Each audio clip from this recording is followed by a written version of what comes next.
Être prêtre aujourd'hui, c'est un défi. Être prêtre aujourd'hui, bon, il faut l'avouer, c'est génial. Ça, c'est clair. C'est pas toujours facile, mais c'est super. Super parce qu'on a le bonheur de pouvoir rencontrer des gens de toute classe sociale, de tout horizon, qu'importe. On annonce le Christ à tout le monde. C'est pas facile parce que la vie de prêtre aujourd'hui nous demande pas mal de choses. On n'est pas si nombreux que ça, on est de moins en moins nombreux et pour ça on compte sur vous pour que ça puisse avancer à ce niveau-là. Mais du coup on a une charge de travail assez difficile. À côté de ça, on a des récompenses merveilleuses. On est aidé par la grâce de Dieu, on est aidé par nos frères, on est aidé par les paroissiens, on est aidé par les gens qui viennent et qui disent ben, vous savez, heureusement que vous êtes là. On est aidé par le sourire que l'on peut donner. On est aidé parce que tout simplement on essaie d'être à l'image du Christ pour les chrétiens d'aujourd'hui.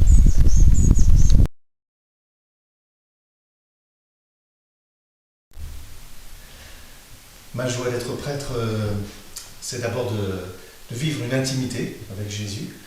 Ça fait 12 ans que je suis prêtre et c'est une intimité qui grandit à travers toute ma vie, à travers mon ministère de prêtre. Et dans cette intimité avec Jésus, qu'on vit avec lui, dans ce ministère de prêtre, on rencontre beaucoup de monde, que ce soit dans l'Église, une grande diversité de personnes. Et on rencontre aussi des gens dans des moments importants de leur vie, que ce soit des moments joyeux ou des moments difficiles. Et toutes ces rencontres sont d'une grande richesse et c'est pour moi toujours une joie profonde de vivre toutes ces rencontres, de ce grand corps qui est l'Église, qui est le corps de Jésus. Et voilà, cette intimité intérieure avec Jésus dans la prière et puis cette intimité avec lui dans toutes les rencontres que je vis, c'est ça qui me rend heureux d'être prêtre et même de plus en plus heureux depuis 12 ans que je le suis maintenant.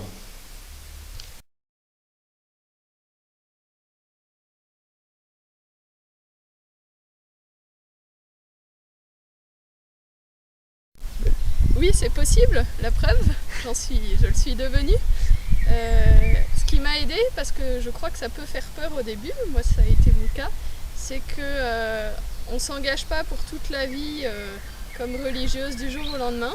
Ça se fait par étapes. Et d'abord, il y a un peu comme une période d'essai.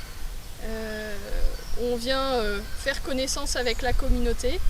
Et puis il y a un premier engagement temporaire pour quelques années et encore quelques temps après, un engagement qui cette fois-ci est définitif pour toute la vie. Donc c'est possible et en plus ça rend heureuse.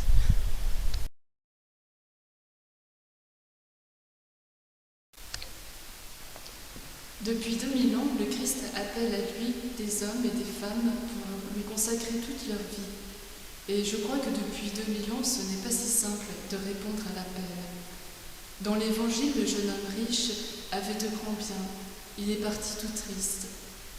Au Carmel, sainte Thérèse d'Avila avait beaucoup d'amis et elle a eu du mal à choisir le Christ seul, même après une vingtaine d'années de vie religieuse. Aujourd'hui encore, le pape François nous invite à nous donner vraiment jusqu'au bout, pour toujours. Il invite les consacrés à réveiller le monde. C'est dire si la vie religieuse aujourd'hui, non seulement c'est possible, mais je crois que c'est une bonne nouvelle. Nos monastères sont des lieux qui offrent des espaces de ressourcement.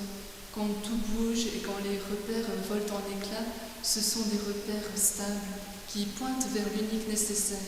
Ce sont des lieux de fraternité et de joie aussi.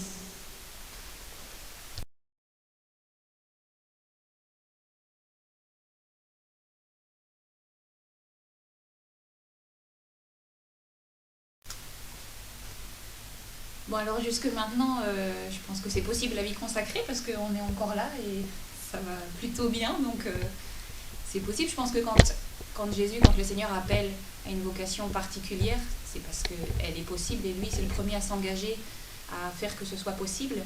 Et c'est d'abord pour notre bonheur et pour qu'on puisse donner le meilleur de nous-mêmes autour de nous.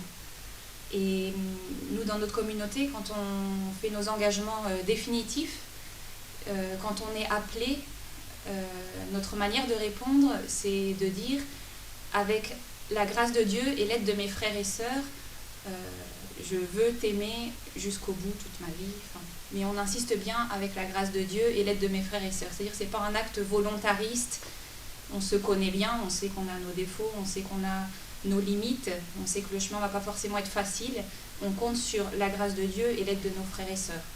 Donc cette aide fraternelle, elle est super importante, notamment pour s'aider à maintenir vivante cette relation avec le Christ, qui est ce qui nous passionne depuis le début, ce qui nous a touché le cœur, ce qui a changé notre manière de vivre, de comprendre la vie. C'est comme un trésor qu'on nous a donné et qu'on voudrait pouvoir partager à tous. Et on s'aide à pouvoir maintenir vivante cette relation au Christ, pour en témoigner.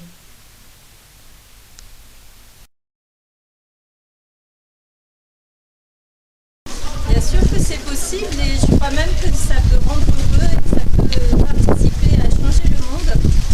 Alors ça peut paraître un peu fou de fonder toute sa vie sur l'évangile, vivre l'amour de Dieu, l'amour des hommes, dans un monde où au contraire on met en avant la compétitivité, le chacun pour soi. Mais si c'est possible, c'est parce que Jésus lui-même, avant nous, il a mis l'amour au cœur de sa vie. Il a été pleinement homme à Nazareth et pleinement fils de Dieu. Et avec la grâce de la consécration, on s'appuie sur la vie du Christ pour essayer de continuer à vivre